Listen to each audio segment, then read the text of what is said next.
Hello, hello, mayong adlaw, and welcome to another video. So, padulong naman gyud manghuman ang klase sa ubang school, no? And currently, ang public school is nagbakasyon na. So, ato na ni i-upload og budangan og voice over ang ato ang isa ka proyekto sa dihang napatas sa posisyon.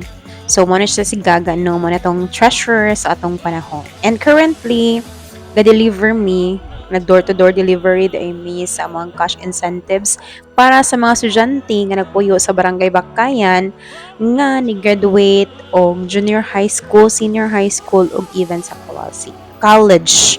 So, sa akong pag-deliver na up na pa uwan but laban lang. So, pagtuang padayon sa panghatag.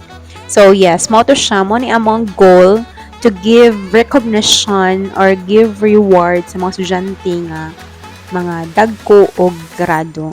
So, amuan ni siyang gipa-apply tanan and since limited raman ang budget, atuan lang gikuha ang top 10 nga highest og general average. And mao ni sila nga ang beneficiaries or atong mga ni-graduate pag 2021. I think 2021 ni siya. Okay, so mao ra to siya. Daghang salamat sa papaminaw. Bye.